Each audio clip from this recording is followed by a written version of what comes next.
Sigamos. Buenas tardes, jóvenes, todos.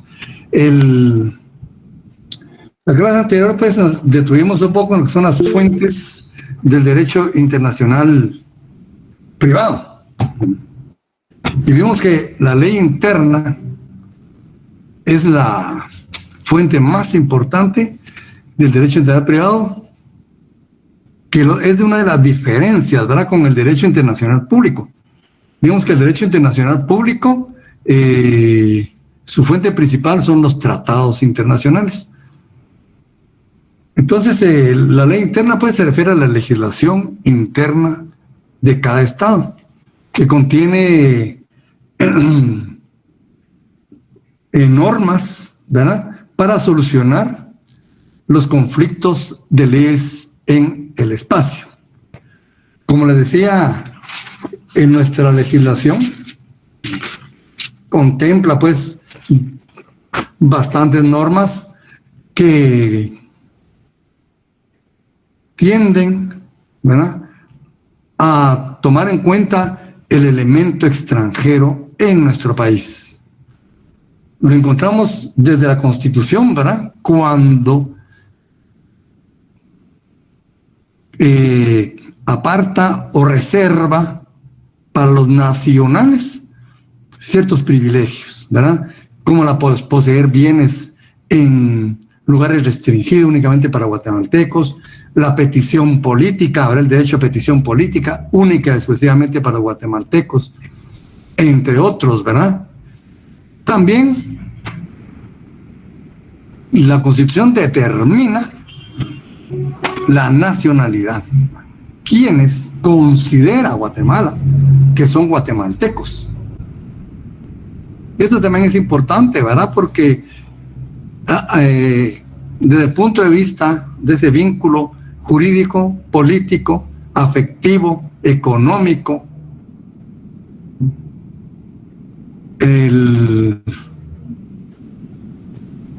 se determina la nacionalidad. Y desde el punto de vista de la nacionalidad, tenemos la conciencia, ¿verdad?, de que existen dos clases de personas desde el punto de vista de este vínculo: los nacionales y los no nacionales o extranjeros. Y esto es importante, pues, porque los extranjeros tienen y obligaciones propios de su calidad de extranjero, propio de su estatus migratorio, ¿verdad? Al contrario nuestro, ¿verdad?, como nacionales aquí pues tenemos derechos para nosotros, ¿verdad?, mucho más amplios, pero si salimos a otro país ya no tenemos esa calidad. Estaremos frente a nacionales de ese otro país y vamos a accionar un cúmulo de preceptos jurídicos propios para nosotros según nuestra condición migratoria. Porque incluso, fíjense ustedes, no todos los extranjeros gozan de los mismos derechos y obligaciones, ¿verdad? Por decirles algo, empezamos desde la obligación de visa, ¿verdad? Hay determinados países que exigen visa para los guatemaltecos y hay otros países que no, empezando por ellos. De ahí una serie, ¿verdad?, de derechos y obligaciones. Entre otros, aparte de ello, ¿verdad?, la ley interna ordinaria también contiene preceptos, ¿verdad? La que tiene preceptos, un cúmulo de preceptos bastante amplio respecto a este tema, es la ley del organismo judicial. Y tiene situaciones tales como el estatuto personal, empezando el artículo 24 de dicha ley, ¿verdad? El estatuto personal. Vamos a ver qué es el estatuto personal, ¿verdad? Nos interesa saber qué es el estatuto personal. Aunque, y eso sí es de recalcárselos a ustedes, se supone que a estas alturas ustedes saben qué es el estatuto personal. Que integra el estatuto personal. Eso lo vieron pues en derecho civil, ¿verdad?, cuando vieron la persona. Pero vamos a ampliar su explicación cuando llegue el momento. La calificación, ¿qué es calificación? Vamos a entender qué es una calificación. Y es muy importante, porque con base a la calificación del hecho o relación jurídica, ¿verdad?, de la institución o de la institución jurídica de que se trate, se aplicará determinado cúmulo de leyes, determinado principio del derecho internacional privado, determinada norma de conflicto de derecho internacional privado. Pero esa calificación, por ejemplo, el matrimonio. Fíjense, el matrimonio. Para nosotros, según el Código Civil, es una institución social, ¿verdad? Una institución social. Para otros países es un contrato de carácter civil. ¿Será que hay diferencias o no hay diferencia entre un contrato de carácter civil y una institución? ¿Verdad? Ahí, mire, ya sentamos un precedente de diferencia grandísimo. Y esto obviamente nos va a dar un resultado totalmente diferente. En nuestro país es por el cual un hombre y una mujer, en otros países ya no existe eso. Dos personas. Dos. ¿Quiénes? Fíjense ustedes que hemos llegado a extremos en esta sociedad, que en otros países una señora se casó con una pared y se casó.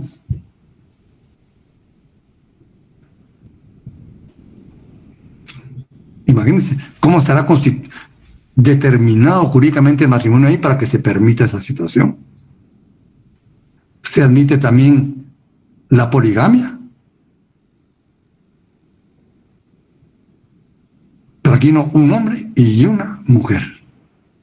Como ven, esta es una calificación, ¿verdad? ¿Cómo se califica la institución social o la relación jurídica? Eso lo vamos a ver también después, ¿verdad? La teoría de las calificaciones. Pero también lo tenemos nosotros acá. Derechos adquiridos. Fíjense, derechos adquiridos. Si usted quiere un derecho, ¿verdad?, ese derecho adquirido válidamente, fíjese, válidamente, en un lugar, en un país, tiene que ser respetado por los demás países y reconocido y respetado. Salvo, fíjense, salvo, y eso lo vamos a dejar para después, ¿verdad? Pero en principio todos los derechos que nosotros tenemos, que atañen a nuestra persona, deben ser reconocidos y respetados en otros países. Esto nos da certeza y seguridad jurídicas. También tenemos el principio de situación de los bienes. En el derecho internacional, ¿cómo vamos a tratar los bienes? ¿Cómo? ¿Verdad? Cuando se trata de un bien, ¿qué principios, qué reglas de derecho internacional privado vamos a aplicar? Nuestra propia ley interna nos dice cómo, ¿verdad? Formalidades externas de los actos, el locus regit actum, que le dicen, ¿verdad? O sea, las formalidades, ¿verdad? Perdón, compañeros.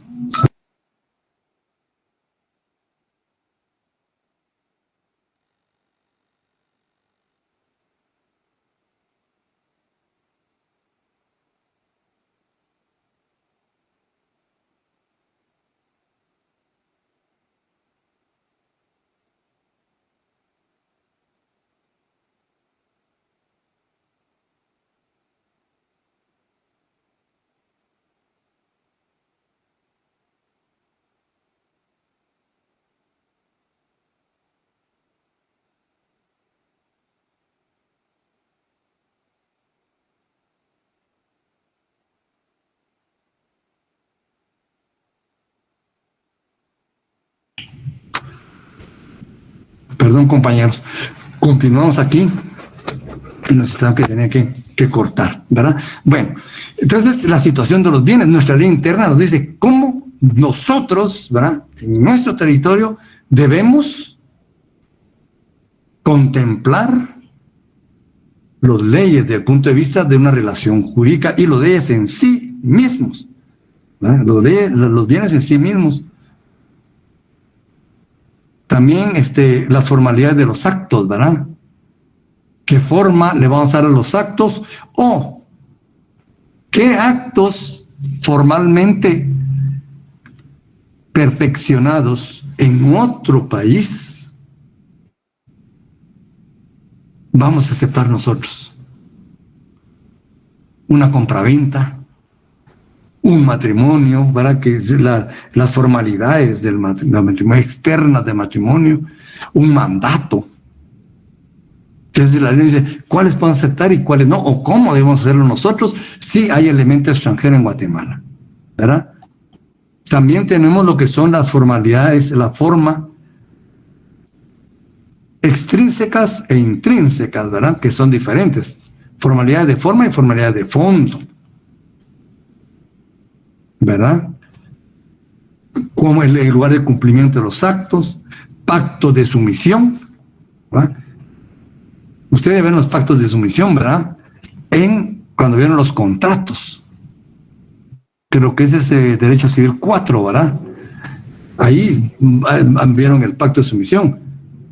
Y se manifiesta uno de los principios muy importantes: la autonomía de la voluntad. Ese es muy importante, fíjense, es un principio muy importante en el derecho internacional privado, la autonomía de la voluntad. ¿Qué se puede renunciar y qué no? ¿Verdad? Sometimiento voluntario, vemos lo procesal, las pruebas, la jurisdicción, la competencia, las partes, las etapas del proceso, cómo se van a llevar cuando el elemento extranjero está presente, cómo se determina la jurisdicción, ¿verdad? Ante todo ello, y quiero que eso sí lo subrayen, porque todo esto es muy importante, pero tiene una excepción más importante aún, contenida en el artículo 44 de esta ley del organismo judicial, que se llama hermetismo del orden público. En términos generales nos dice que ninguna ley, disposición, ¿verdad?, sentencia, documentos o disposiciones privadas provenientes del extranjero, cuando no tienen validez ni efecto en Guatemala. Fíjese, todo lo que vemos nosotros tiene una excepción: el orden público.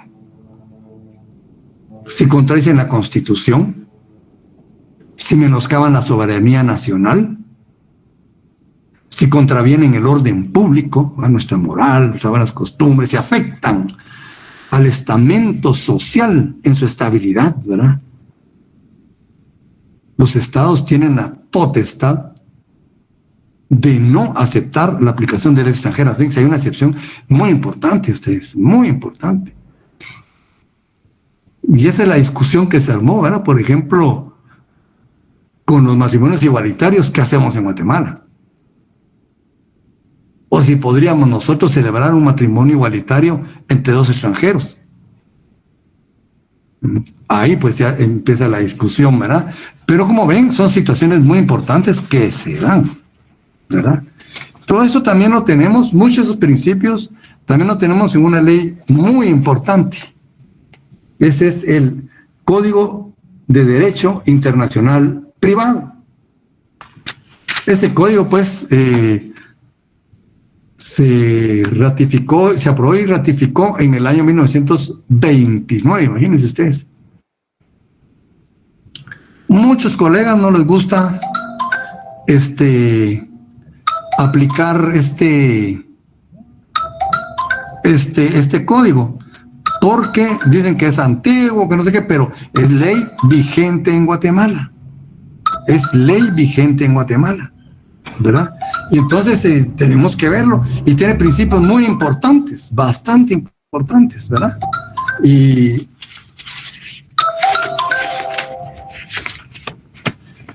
tiene principios muy importantes que nacieron con el proyecto que elaboraron, ¿verdad? Aquella comisión de juristas, en la cual la encabezó y la eclipsó totalmente el doctor Sánchez de Bustamante, ¿verdad? Bien, entonces, esto es importante, a ver, ¿se dan cuenta? Y acuérdense que ya los tratados ratificados por Guatemala pasan a ser ley interna. Y tenemos también el Código de Trabajo, el Código de Notariado, en el Código Civil. En todos los códigos encontramos algo relacionado con el derecho internacional privado, ¿verdad? Entonces la ley interna, pues, es la fuente principal. Yo pondría en segundo lugar a los tratados internacionales, ¿verdad? Los tratados internacionales también son muy importantes.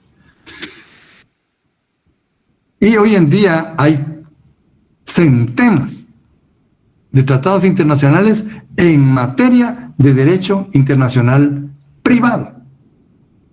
Aquí por ejemplo, el Código de Derecho Internacional Privado es un tratado internacional que nace dentro del panamericanismo. Dentro del panamericanismo, ¿verdad? Y eso es un tratado, pero su tema es de derecho internacional privado. También están los convenios de la Haya, como les había dicho, ¿verdad? Son grandísimos también y muy importantes, ¿verdad? Tenemos, entre otros, dice los convenios de Montevideo, ¿verdad? También son tratados, pero de materia internacional privada. Está también en los convenios sobre documentos de crédito, títulos de crédito, conflictos en ley de materia de letras de cambio, pagarés, facturas, ¿verdad? Hay también para edad mínima para contraer matrimonio, etcétera. Hay bastantes, ¿verdad? Y no digamos dentro de los tratados de libre comercio. Entre los tratados de libre comercio hay cantidad, jóvenes, de derecho internacional privado. Pero, aquí viene un pero y quiero que lo dejemos subrayado y, como dice, a un lado, apartadito. Porque lo importante acá es que las normas son de distinta naturaleza. Y eso lo vamos a explicar posteriormente, ¿verdad? Porque vamos a ver que en el derecho internacional privado no únicamente existen hoy por hoy normas de conflicto. Es tal vez el tema más amplio, el más obvio del derecho internacional privado, pero hoy por hoy no es el único, ¿verdad? Hoy por hoy no es el único, sino ya hay otras normas de otra naturaleza, ¿verdad? Que son de materia de derecho internacional privado.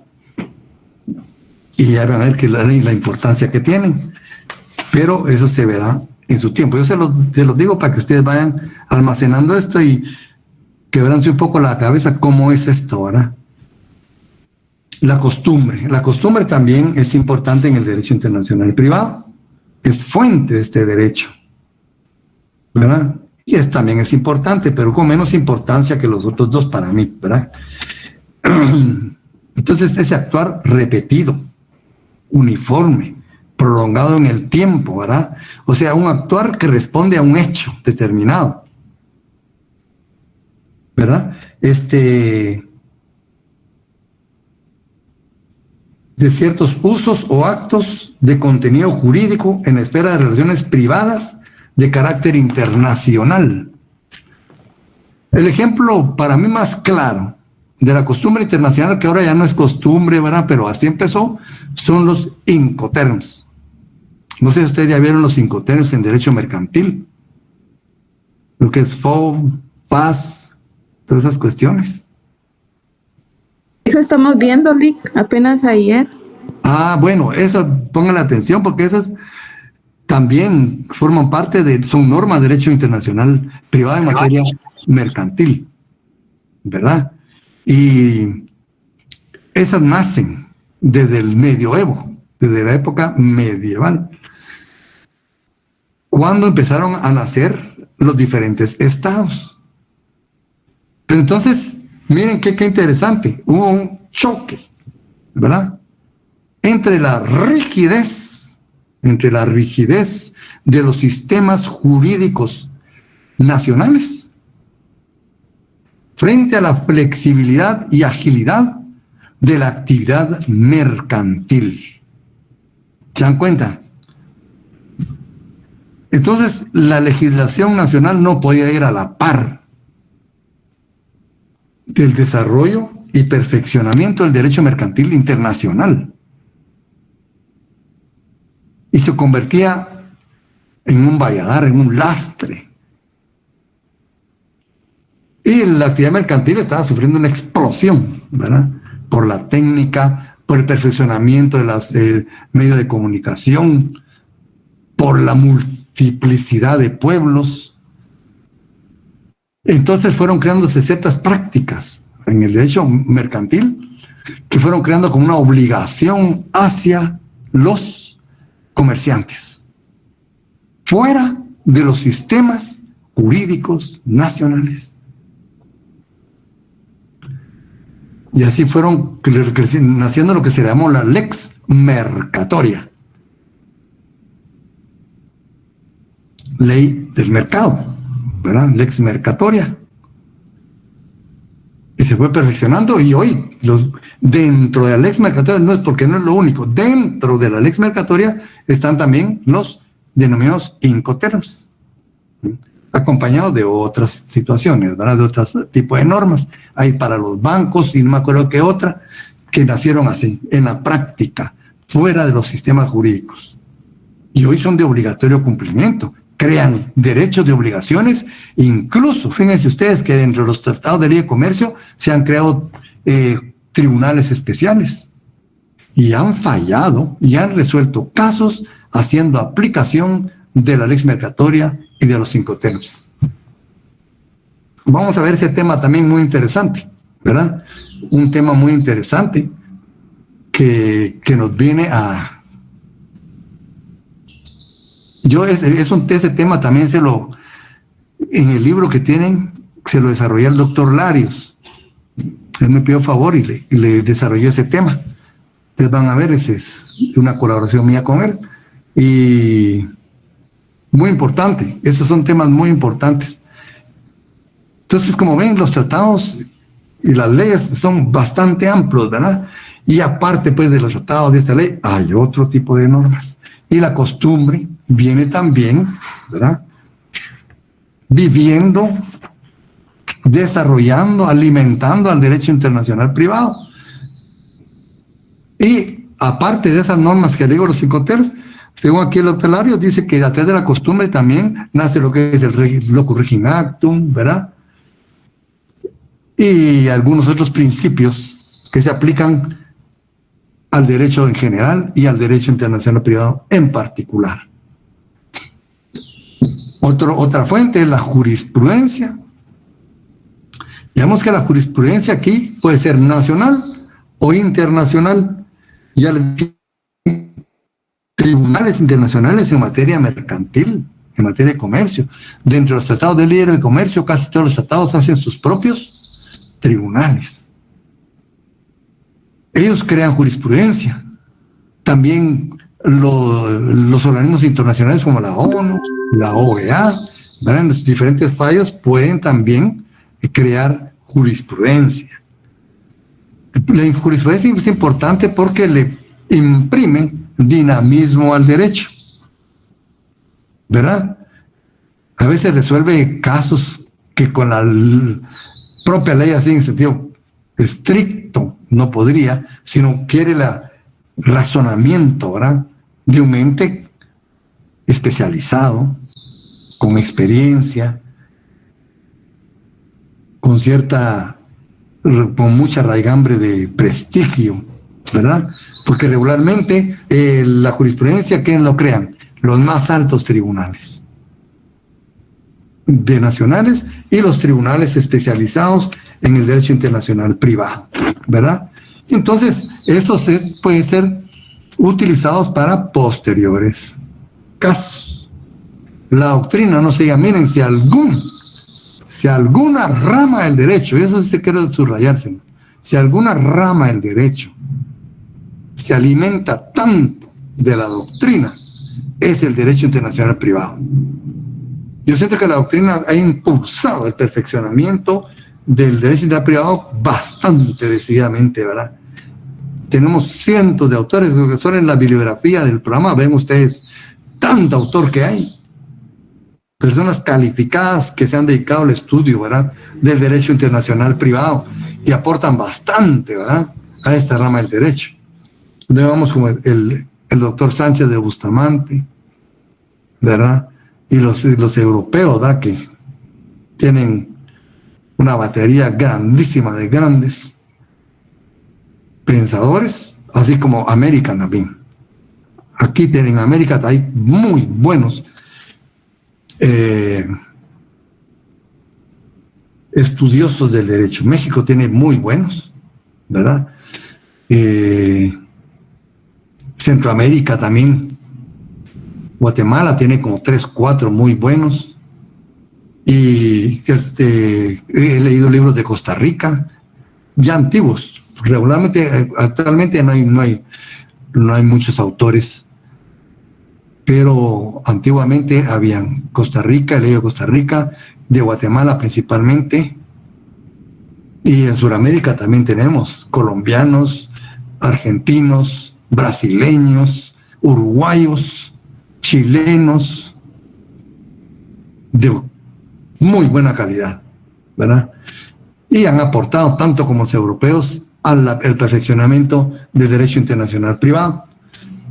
También hay ¿verdad?, otras situaciones o fuentes del derecho internacional, dice, como puede ser, entre ellos, el derecho romano. El derecho romano, indiscutiblemente, ¿verdad?, ha participado a lo largo de toda, para nosotros, nuestra historia del derecho. Después pasamos a lo que era la relación del derecho internacional privado con otra rama del derecho. Ya lo vimos que cuál es principalmente su relación con la constitución política, ¿verdad? Y eso pues le da mucha solidez. Imaginen ustedes que violara la Constitución, que violara la soberanía nacional, no sería un derecho, pues. Sería una contradicción en sí mismo, ¿verdad? Ya vimos cómo encaja con la Constitución, ¿verdad? Cuál es su relación con la Constitución, cuál es la importancia de esa relación, ¿verdad? ¿Cuál derecho civil? Vimos pues que en principio se les tomaba casi como uno mismo, ¿verdad? Al derecho internacional privado se le decía derecho civil internacional privado. Y hay muchas figuras, ¿verdad? La capacidad, la forma de los actos, las obligaciones, las consecuencias de las obligaciones, las sucesiones, los bienes, por mencionarles uno, ¿no? Todos pueden tener verificativo en el ámbito internacional. El derecho penal, como les decía,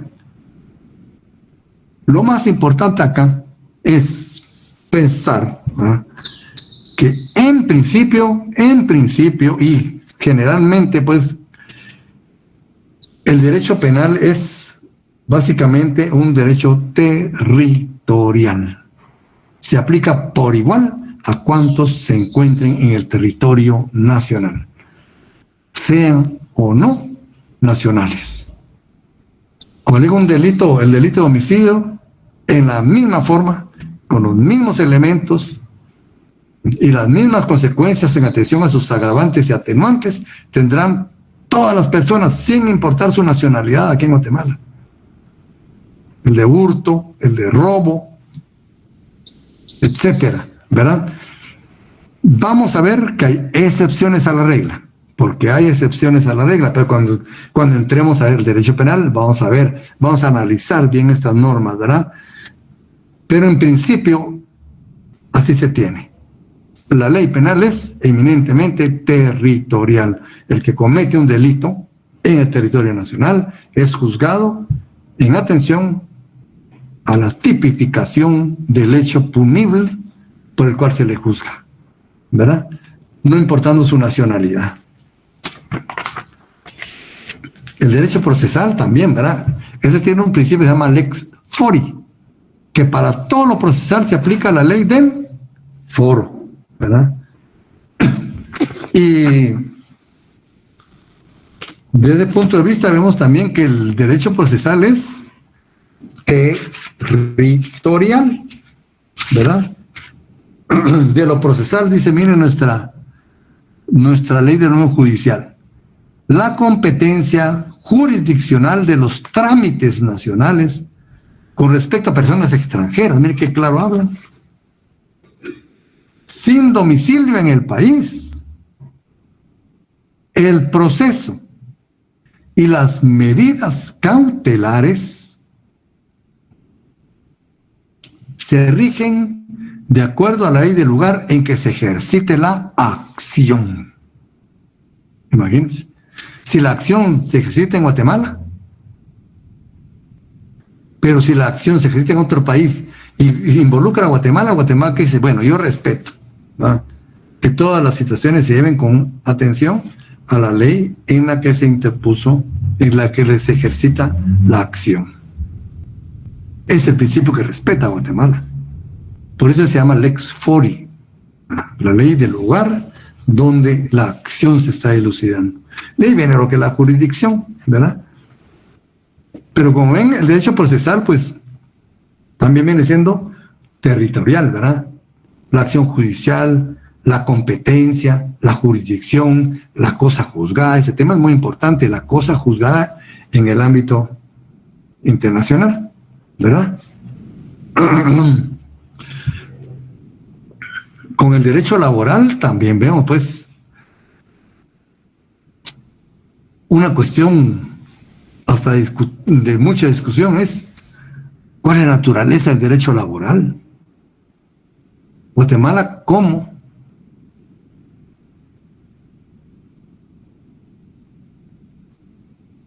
lo califica Guatemala? Es que no es totalmente público, ¿verdad ustedes? Porque en un contrato de trabajo hay relación privada, no es químicamente puro público, ¿verdad? Mucho menos privado. Hay límites a la contratación de carácter público. Ahí viene el primer vallar, cómo lo califica cada país. En nuestra legislación hay una ley que dice que el derecho laboral es un derecho social. Les queda de ver a ustedes encontrar esa ley. ¿Dónde dicen? ¿Qué ley dice que el derecho laboral es un derecho social? Y hay una gran discusión. Algunos dicen que es público porque lo dice el código. Pero hay otra legislación que dice que es derecho social. Yo no miro más acertado eso, ¿verdad? Porque no es público, puramente público no es. Cuando usted concerta y suscribe un contrato laboral, usted no representa al Estado, usted está representando sus intereses. Bueno, esa es una cuestión. Posteriormente hay otras cuestiones más, ¿verdad? ¿Cuándo puede laborar un extranjero en Guatemala? ¿Y cuándo nosotros como guatemaltecos podemos laborar en el extranjero? ¿Cuántos máximo de trabajadores extranjeros puede tener una empresa? Todo eso es en el aspecto sindical. Ahí nos reserva a los guatemaltecos, por lo menos la legislación guatemalteca en Guatemala reserva ciertas ventajas, ¿verdad? Tal vez no, sino ciertos privilegios, no son ventajas, ciertos privilegios para nosotros los guatemaltecos, etcétera, ¿verdad? Entonces, como ven, también hay derecho internacional privado en derecho laboral. En el derecho marítimo, ese es básicamente internacional, ¿verdad? Aunque hay compañía de cabotaje, ¿verdad? pero regularmente el derecho internacional marítimo es internacional y ese es de carácter totalmente privado. Nacionalidad de las naves, de los buques, ¿verdad? Nacionalidad de los buques, abordajes, hipotecas, seguros, averías, pérdida, naufragio, accidentes. Por ejemplo, los grandes accidentes, ustedes de los armadores petroleros, ¿verdad? Que derraman esos cientos de miles de litros de petróleo en el mar, ¿verdad? Hay una responsabilidad de carácter privado.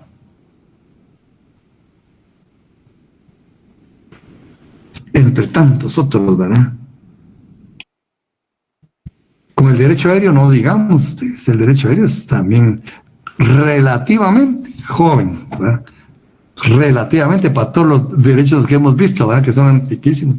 El derecho aéreo es relativamente joven. Acuérdense que hasta el siglo XX, principio del siglo XX, pues, empieza. Pero tenemos, por ejemplo, nacionalidad de las aeronaves. Nacimiento, ¿verdad? Tanto en los buques como en las aeronaves, nacimiento ahí adentro. ¿Qué nacionalidad tienen esas personas?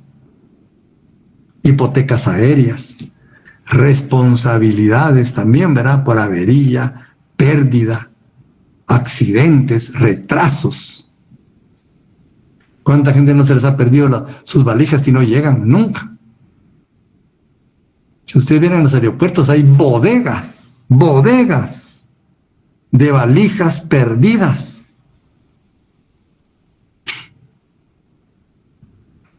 Eso crea responsabilidad para las empresas.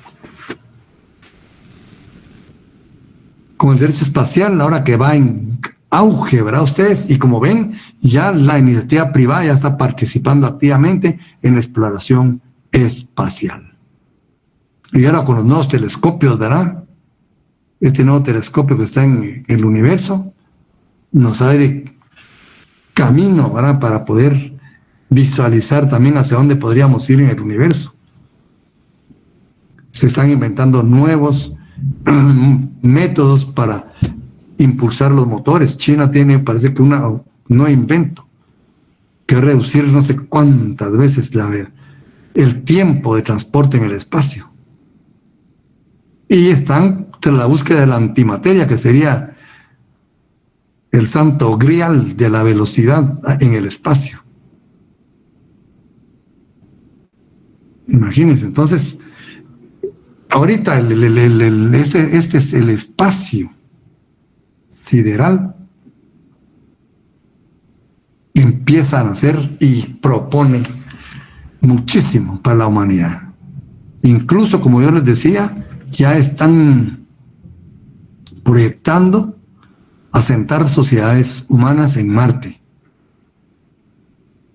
Y ya hay 2 personas, para mí, fuera de sus cabales ustedes, que ya reclamaron propiedades sobre la Luna y sobre el Sol. Y tienen documentos ahí que los acreditan como propietarios del Sol y de la Luna. Miren hasta dónde hemos llegado, y nosotros ni nos imaginamos, ¿verdad? Y hay gente que ha reclamado propiedad sobre esos astros. Como el derecho espacial tiene, ¿verdad? Los satélites, interferencias, accidentes. Se dan cuenta que hace como unos 3-4 meses que si más hay un choque en el espacio, ¿verdad?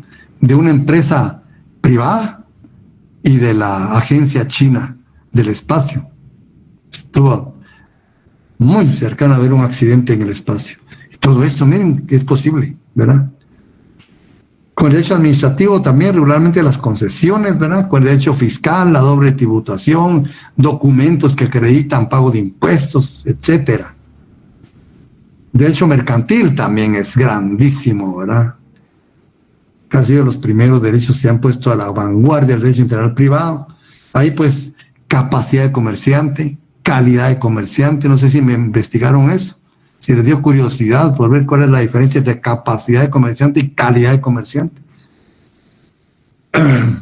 Títulos de crédito, quiebras, ¿verdad? Libros de contabilidad, seguros, hipotecas, importaciones, las exportaciones,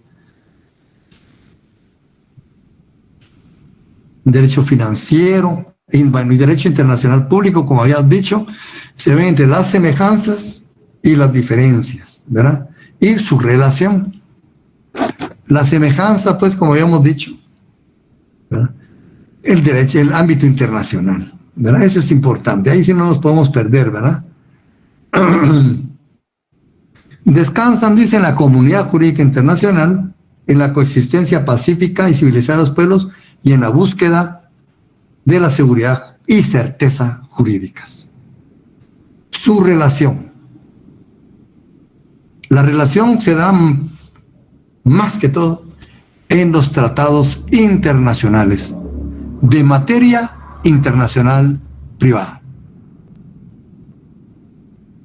Porque los tratados internacionales en materia de derecho internacional privado nacen dentro del derecho internacional público. O sea, todos los tratados se convocan, se discuten, se negocian, se suscriben, se aprueban, se ratifican dentro del ámbito del derecho internacional público. Es decir, que los tratados, aunque sean de materia de derecho internacional privado, nacen dentro del derecho internacional público. Y hay una relación estrechísima, ¿verdad?, entre ambos. Entonces, sí hay una relación, más que todo, como les digo, en los tratados, ¿verdad?, que tienen materia de derecho internacional privado. Por ejemplo, este tratado del derecho internacional privado para América, ¿verdad?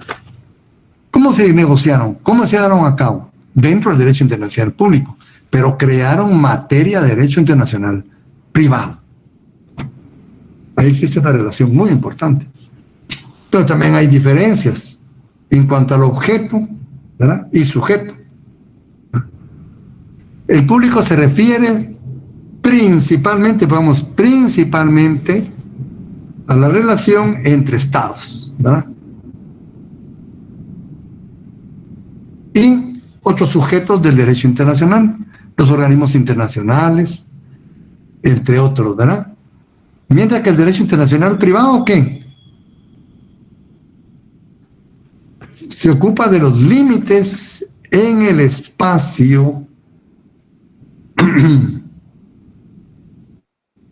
del poder legislativo de los estados.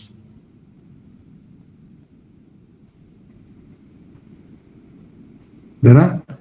En las relaciones de carácter privado. En cuanto a las fuentes, ya vimos, ¿verdad? La fuente más importante del derecho internacional público son los tratados internacionales.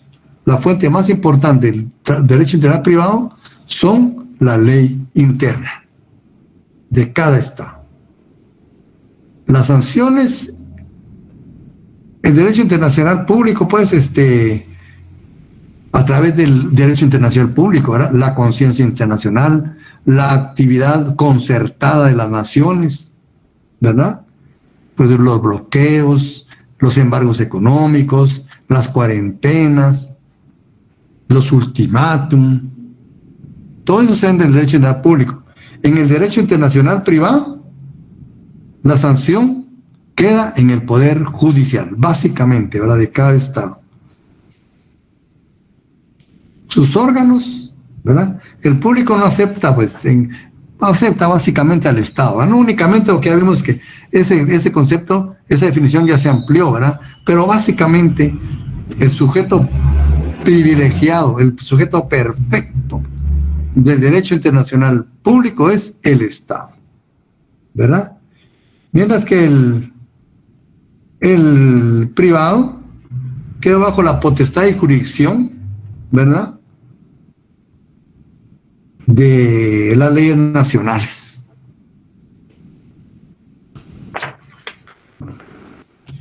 Como ven, ya hicimos otro repaso. De acá, y eso sí quiero que lo escriban porque no está en el libro. Sánchez Bustamante plantea para el derecho internacional privado la posibilidad de 4 situaciones diferentes. Imagínense, ¿qué situaciones se nos pueden dar en el derecho internacional privado? Sánchez de Bustamante plantea para el derecho internacional privado la posibilidad de 4 situaciones diferentes. La primera,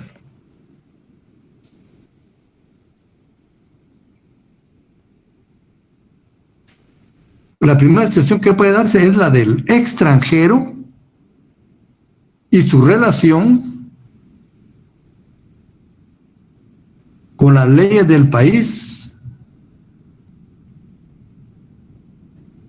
en donde se encuentra bajo ese estatus de extranjero. Repito, una posibilidad, la del extranjero y su relación con las leyes del país en donde se encuentra bajo ese estatus de extranjero. O sea, el extranjero en otro país, ¿ah?, en la que está como extranjero. La extranjera y su relación con la ley de ese país en la que está como extranjero. Esa es una situación que puede darse en el derecho internacional privado. ¿Qué otra situación se puede dar? La del extranjero y su relación con las leyes de su propio país. La del extranjero y su relación con las leyes de su propio país, en donde precisamente no se encuentra, porque está en otro país que no es el de él. Es decir, que un extranjero que esté en Guatemala no pierde toda su relación con la ley de su país. Guardará mucha relación con las leyes, con muchas leyes de su país. Entonces, esa es otra posición, es otra situación, ¿no? La extranjero con nuestras leyes y la extranjero con sus leyes. Fíjense, otra situación. Esas son, ¿verdad? La tercera situación.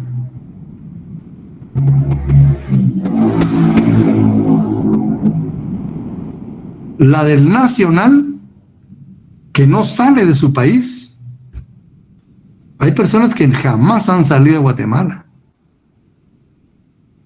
¿verdad? La del nacional que no sale de su país y su relación con las leyes de su propio país. Esta es otra situación en el derecho internacional privado. Porque esta persona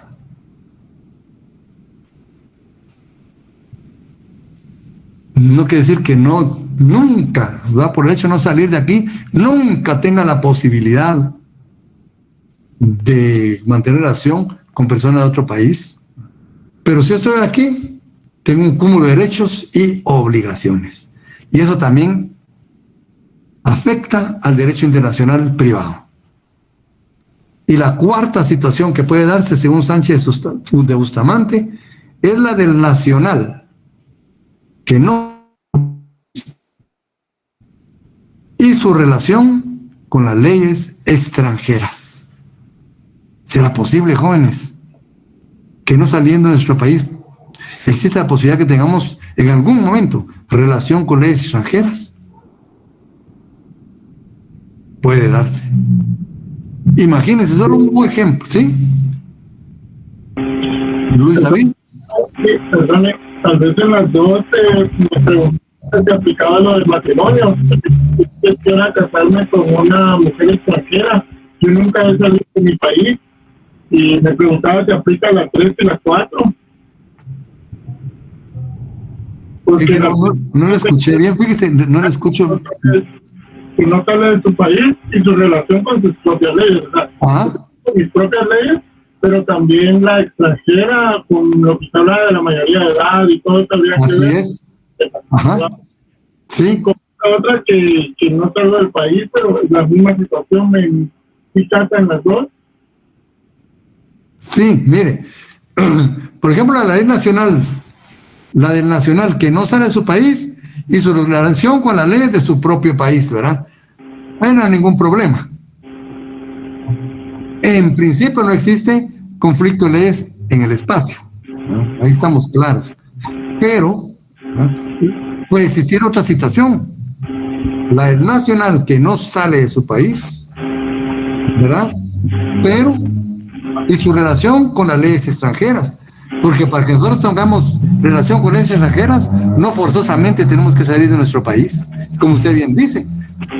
De que un momento determinado nosotros conozcamos a una persona extranjera y hasta nos casemos con ella.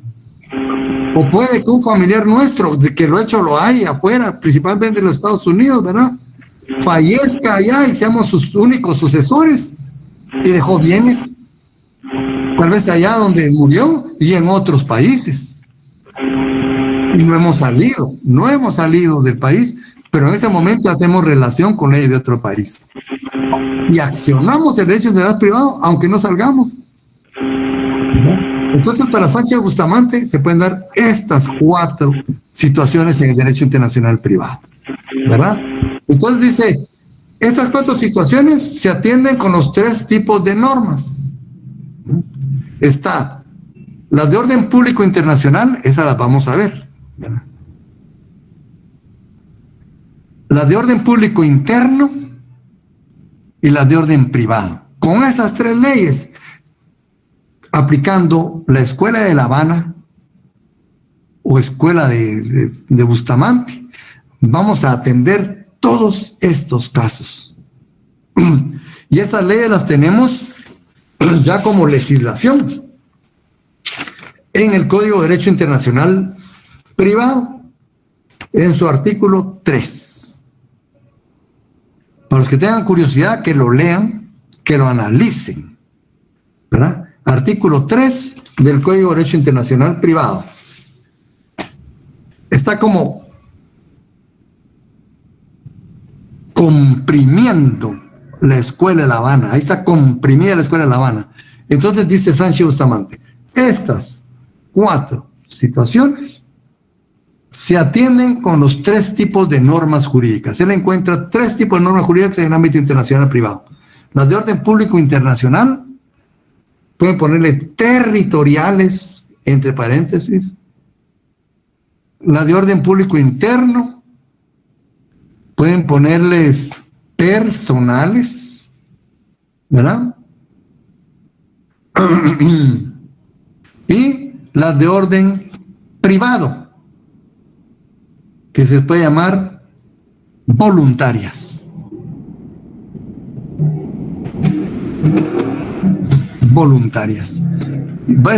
Esa es una clase que tenemos que explicar bien. Licenciado, disculpe. ¿Sí?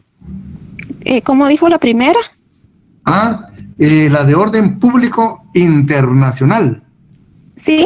Que también se les denomina territoriales, ¿verdad? Gracias, También se les conoce como territoriales, ¿verdad? Bueno, la de orden privado, la de orden público interno, que se les llama personales. Y las de orden privado, que también se les llama voluntarias. Con estos 3 tipos de normas vamos a encontrar, ¿verdad? Vamos a atender todos estos problemas que nos plantea Sánchez de Bustamante.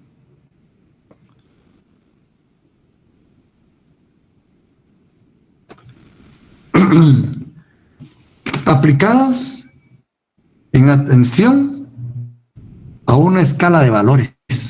Fíjense. Y a cada caso en particular. Y a cada sección de ese caso en particular.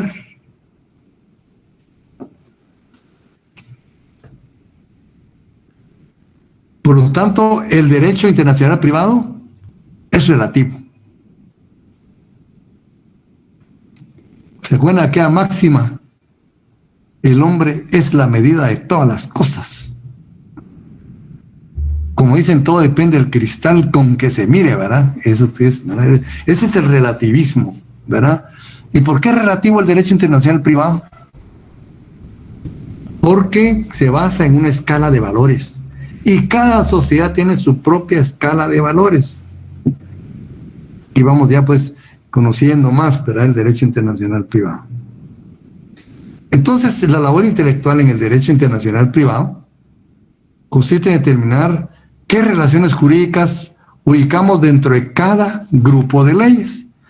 ¿Qué relaciones jurídicas y qué situaciones vamos a, ¿verdad?, ubicar dentro del orden público internacional? ¿Qué otro grupo de relaciones jurídicas e instituciones jurídicas vamos a ubicar dentro del orden público interno? ¿Y cuáles otros dentro del orden privado o voluntario?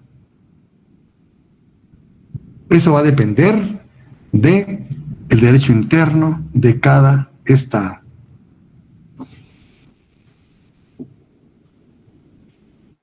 ¿Cómo vamos adentrándonos, da ustedes, en el derecho internacional privado? Aquí creo que vamos a ir conociendo un poquito más, ¿verdad?, todas estas cuestiones. Bueno, y de ahí viene lo que es el bosquejo histórico, lo que os venía hablando, ¿verdad? Que esta es otra cuestión bastante importante. Ahorita estamos viendo todo lo que es la base, ¿verdad?, del derecho internacional privado. Tengo la fe, piensen ustedes, yo todavía creo en milagros, que ustedes han estado leyendo, han estado desempolvando sus libros, ciertos códigos, y hoy pues van a analizar lo que es el artículo 3 del Código de Derecho Internacional Privado. Ese es básico, ese artículo 3 es básico. Porque bueno, cuando veamos el Código de Derecho Internacional Privado vamos a explicarles por qué, ¿verdad? En el bosquejo histórico, dice que el doctor Larios, mencionando pues a autores como Federico Dunker Viggs, ¿verdad?, profesor de la Universidad de Chile, brillante, ¿verdad?, que divide el bosquejo histórico o desarrollo histórico del derecho internacional privado en 3 partes. Labor privada individual, miren qué importante, labor privada individual. Regresamos a lo que es la doctrina, ¿verdad? Labor privada y pública colectiva. Ahí estamos hablando, cuando es pública, de los tratados internacionales en materia de derecho internacional privado, ¿verdad?, cómo han trabajado. Y la labor gubernamental propiamente dicha, ¿no?, derecho interno. La labor privada individual, eso es muy importante, ¿verdad? Le pregunta del doctor ahí, inicia, basado en Federico Dunker Viggs, como les digo, ¿verdad? ¿Cuándo nace el derecho internacional? Dice, cuando cesaron de existir las sociedades de vocación universalista, ¿verdad? Cuando aparecieron los estados individualizados, ¿verdad?, las repúblicas, los principados, los ducados, que fueron circunscribiendo en un espacio determinado, ¿verdad?, cierta sociedad diferenciada de las demás, con su propia organización jurídico, político, social. Ya, entonces ahí hay soberanías, ¿verdad?, individualizadas. ¿Eso cuándo empieza? Cuando dice se desintegra el Sacro Imperio Romano. Comenzó la vida individual de los estados. Miren, aquí hay también discusión, como les digo, en este derecho todo hay discusión. Hay quienes retrotraen el nacimiento del derecho internacional privado hasta los propios albores de la humanidad. Dicen ahí, cuando 2 grupos humanos diferentes se vieron por primera vez, ¿verdad?, o tuvieron cierta relación, ahí nace el derecho internacional privado. Pero solo vamos a circunscribir cuando ya empieza pues a manifestarse conforme a los estados modernos, ¿verdad? Ahí, no quiere decir que sea la única forma que podamos ubicar el nacimiento del derecho internacional privado, ¿verdad? Pero fíjense ustedes que a la par de estas sociedades, eso no lo tiene el doctor Lario, es bueno que lo apunten, a la par de estas sociedades de carácter universalista, avasallador, ¿verdad? También existían sociedades aislacionistas, muy contra la anterior, ¿verdad? Estas se mantenían afuera, conquistando, imponiendo sus costumbres, su derecho, su sistema jurídico, ¿verdad? Pero también existieron en ese tiempo sociedades aislacionistas. No se les interesaba la relación con el exterior. Y, ¿verdad?, crecían generalmente hacia adentro, ¿verdad?, como autosuficientes, o el contacto con el exterior era mínimo. Tenemos ahí las sociedades del lejano oriente, básicamente, ¿verdad? China, Japón, Corea. Estas sociedades eran muy cerradas. Si no, miren ahí la muralla china, pues. Entonces, bajo estos dos tipos de sociedades, no podía edificarse el derecho internacional privado. Porque ustedes saben, el derecho internacional privado es totalmente contrario a estas dos, ¿verdad? Ni avasalla, ni se aísla, ¿verdad? Ni avasalla, ni se aísla.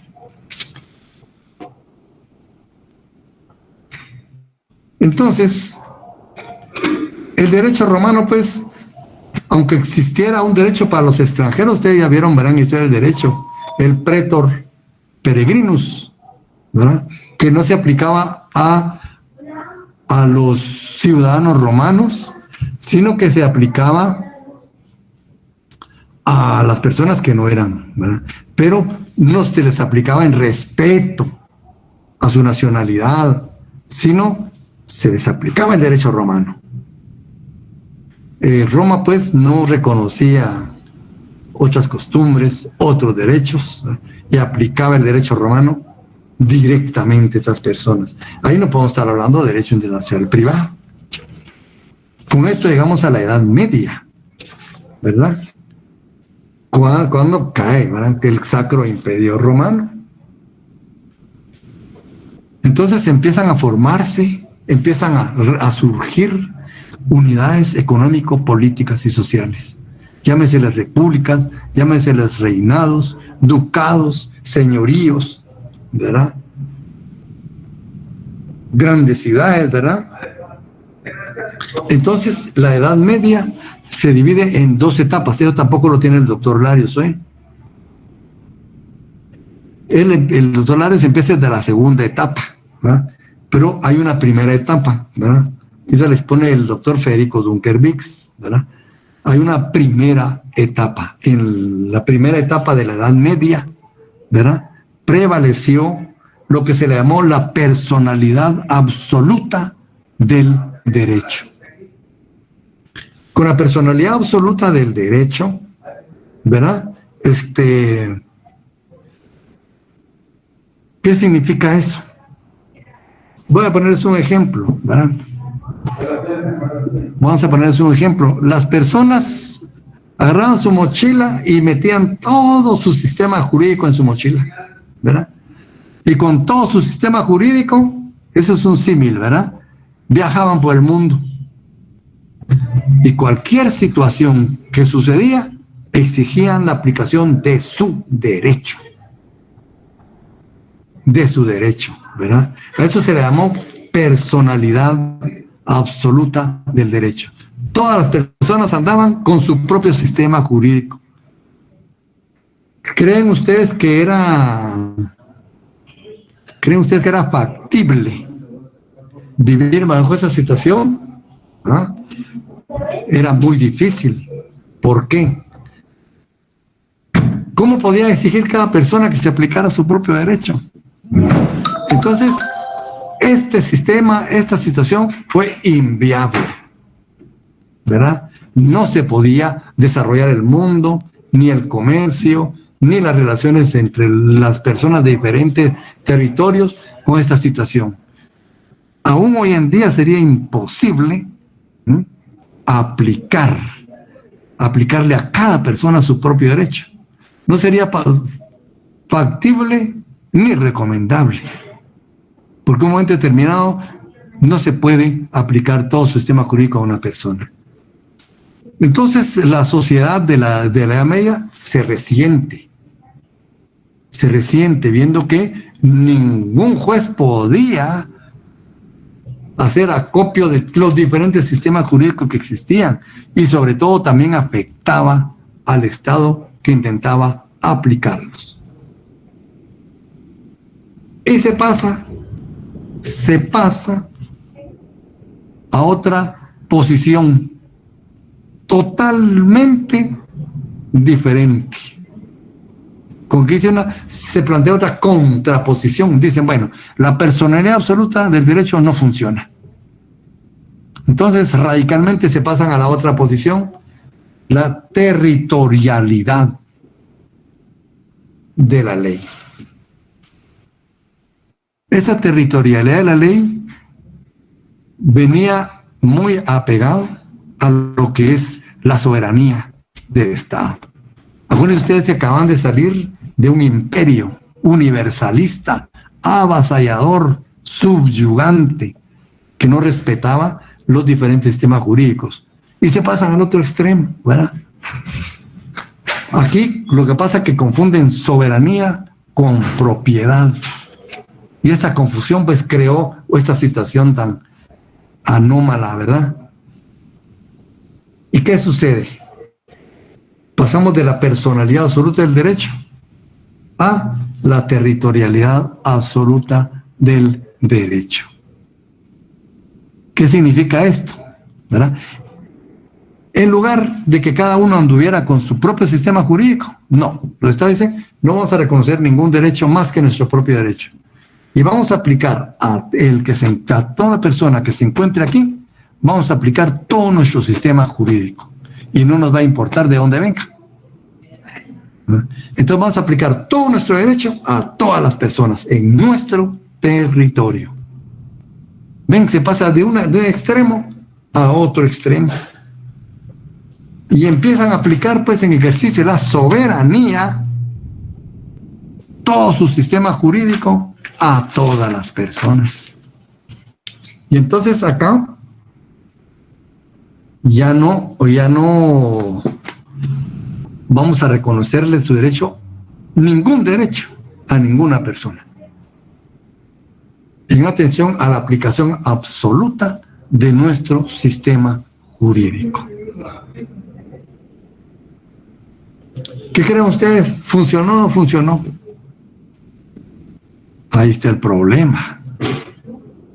Que ninguno de los dos extremos funcionan para efectos de el derecho internacional privado, para efectos de las relaciones privadas en el ámbito internacional. Las sociedades no podían perfeccionarse bajo esta situación. Entonces, de un extremo a otro, no funcionó ninguno de los dos y se crea un problema. Un problema, ¿verdad? Y es así como empiezan a surgir los estudiosos del derecho. 1000 años, 1300, imagínense, 300 y tanto, ¿verdad? Porque se exigía la viabilidad jurídica de la convivencia privada entre personas de diferente nacionalidad y entre relaciones jurídicas donde estuviera el elemento extranjero. Y empiezan pues a manifestarse los teóricos del derecho internacional privado.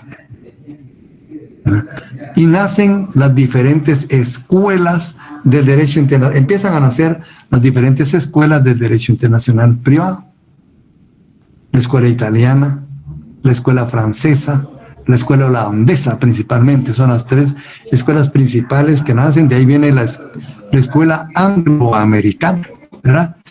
Y la escuela americana propiamente dicha, o escuela de Bustamante, ¿verdad? Entonces, los glosadores y posglosadores. Aquí hay algo muy importante. Y toman como base el derecho romano, ¿verdad? Toman como base el derecho romano y empiezan a glosar, a interpretar el derecho romano y los principios del derecho romano, principalmente los contenidos en el digesto, ¿se acuerdan ustedes? Del derecho romano. Y tratan con base en estas normas y en estos principios de resolver estas diferentes situaciones que se plantean en la Edad Media, ¿verdad? Y es como nacen los glosadores y posglosadores, ¿verdad? Que empiezan pues a glosar el derecho romano para tratar de resolver por medio de estos principios del derecho romano estas diferentes situaciones que se dan en el ámbito del derecho internacional privado. En el ámbito del derecho internacional privado. Y nacen estas escuelas, como les decía, y los diferentes tratadistas. De entre ellos, lo muy importante está el tratadista que se llama Bartolo de Sasso Ferrato, italiano, ¿verdad? Que inicia con la escuela italiana, ¿verdad? Y Charles Dumoulin, que es francés, pero como sigue los mismos principios de Bartolo, también se le ubica dentro de la escuela italiana.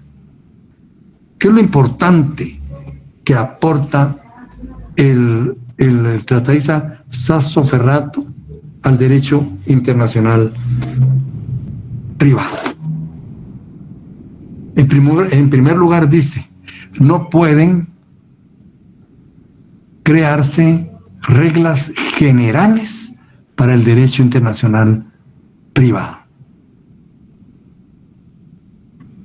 ¿Qué significa eso, jóvenes? Es muy importante. No podemos, dice, crear reglas generales para el derecho internacional privado. Ya tenían, fíjense, la idea de los valores de cada sociedad, que son diferentes. Y dirán, bueno, no podemos unificar todos esos valores en uno, tenemos que respetar. Por lo tanto, no podemos crear reglas generales para el derecho internacional privado. ¿Qué significa eso? Decir, bueno, para el matrimonio, por decirles algo, se va a hacer así, así, así, en esta forma. Vamos a respetar esto y esto y esto. No se podía. Porque habían diferentes sociedades, diferentes soberanías, diferentes sistemas jurídicos, diferentes valores. ¿Verdad? Por lo tanto, dice, no podemos pues adoptar reglas generales, esto sería imposible. Tendríamos que caer otra vez en la personalidad absoluta del derecho o en la territorialidad absoluta del derecho, y vimos que eso ya no funciona. Entonces dijo, lo importante acá es diseccionar cada relación jurídica.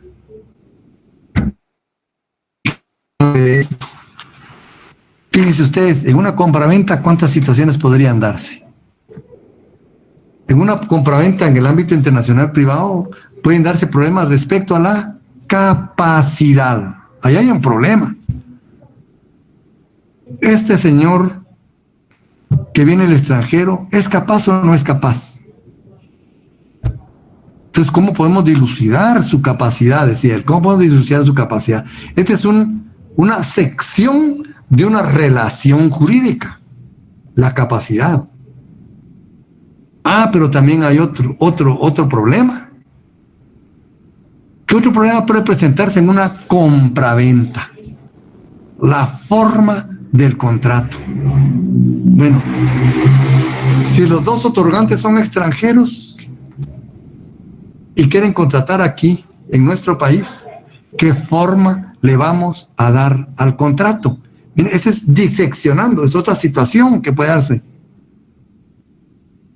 Bueno, pero también puede darse otro problema. Seguimos diseccionando relación jurídica. Puede surgir un problema con relación al bien. ¿Cómo se va a manifestar jurídicamente el bien en una relación jurídica con extranjeros?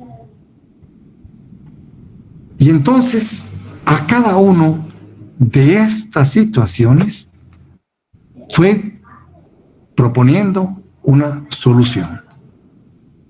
Dijo él, bueno, en cuanto a la capacidad, dijo él, la capacidad exige la estabilidad social del país en que se adquiere. Al Estado, a cada Estado le interesa mantener la estabilidad social y dicta los propios, ¿verdad?, parámetros en los que se va desenvolviendo su estamento social.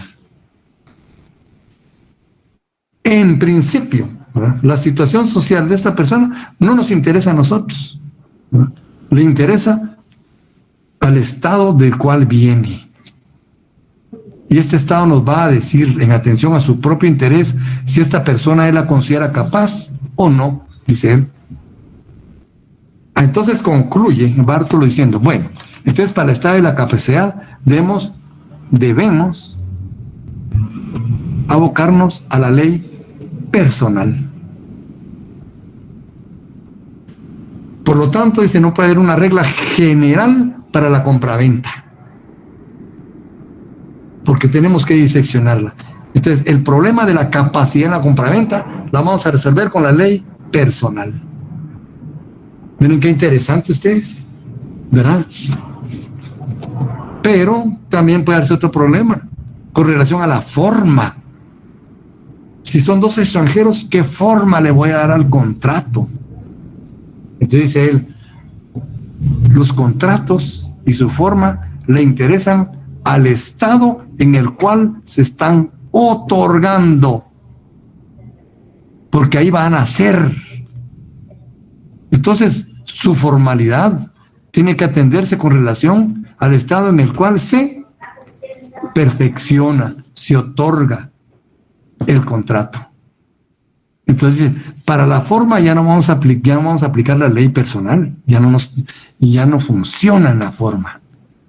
Entonces, en la forma vamos a aplicar un principio que se llama locus regit actum. La ley, la forma de los contratos deben regirse de acuerdo a la ley del lugar en que se otorguen, aunque los dos sean extranjeros. Vamos a respetar la ley del lugar donde se van a otorgar, no las que tengan ellos, ni la que, ¿verdad?, sino la del lugar en donde se dan, porque es a ese país, a ese Estado al que le interesa que, ¿verdad?, los negocios realizados en su territorio sean los idóneos. Muy bien. Pero ahora hay un bien. El bien está en otro país. ¿Qué ley le vamos a aplicar a ese bien?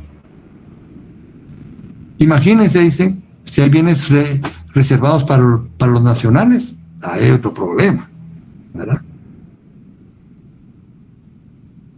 Si el bien está ubicado en el territorio de alguno de los dos, ahí no hay problema. Pero si está en un territorio extraño a los dos contratantes, hay otro problema. Entonces ya el bien ya no se le aplica la ley personal, ni se le va a aplicar la locus regit actum.